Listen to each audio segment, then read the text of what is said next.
L'objet de la présente proposition d'amendement est de clarifier à droit constant la question de la brevetabilité dans le domaine du numérique. Une question très importante pour renforcer l'écosystème numérique français qui tire la croissance, que vous savez tous, et porte la transition numérique de l'économie. Il est avéré, ça a été rappelé à plusieurs reprises, que les entrepreneurs français déposent moins de brevets que leurs concurrents étrangers, notamment allemands, américains, japonais, coréens et chinois. Cette situation est amplifiée dans le domaine du numérique, en raison notamment d'une mauvaise compréhension des limites de la brevetabilité sur ces questions, ce qui n'exclut pas les programmes d'ordinateur en tant que tels, c'est-à-dire des lignes de code, mais les procédés mis en œuvre par un ordinateur, pour reprendre la formulation consacrée par la doctrine et la jurisprudence. Et donc, pour rendre le droit plus lisible et encourager les acteurs de l'innovation numérique à ne pas seulement subir les brevets détenus par le compétiteur étranger, mais à recourir de manière plus avisée aux brevets, cette clarification à l'article 611-10 du Code de la propriété intellectuelle constitue une mesure de bon sens, et je suis certain que nous allons tous pouvoir nous retrouver autour de cette proposition. Je vous remercie, Madame la rapporteure. Je ne doute pas, M. Fasquelle, que vous allez trouver ma réponse encore un peu courte, mais ça fait plutôt l'objet d'une harmonisation au niveau européen, et donc il ne paraît pas souhaitable que la France entame une réglementation de son côté. Défavorable.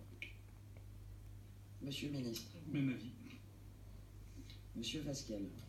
Oui, quand il s'agit du glyphosate, la France dit qu'elle va aller plus rapidement que l'Europe, qui a proposé 5 ans. Le gouvernement s'est engagé à 3 ans. Donc, je vois bien que la position de la majorité est à géométrie variable en fonction des sujets où il faut attendre l'Europe parfois ou la devancer.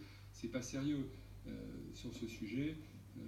C'est une priorité, favoriser le développement de l'économie numérique. Et donc, si on peut être précurseur, et d'ailleurs mes différents amendements allaient dans ce sens, y compris celui sur la blockchain, on doit l'être. Je ne comprends pas l'attitude de fermeture du gouvernement à ce sujet, surtout que c'est un sujet très technique. Accepter les amendements de l'opposition, peut-être qu'ils ne sont pas parfaits, qu'on pourrait éventuellement retravailler, très franchement, voilà, ça serait un beau geste vis-à-vis de l'opposition, mais surtout ça permettrait de conforter notre économie.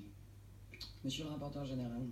Juste rapidement, je rappelle qu'Egalim est en séance, donc pour ceux qui veulent parler de glyphosate, n'hésitez pas à y aller. Plus sérieusement, non mais c'est vrai, je veux dire, je pense qu'on est aujourd'hui sur un débat sur l'entreprise et qu'il faut...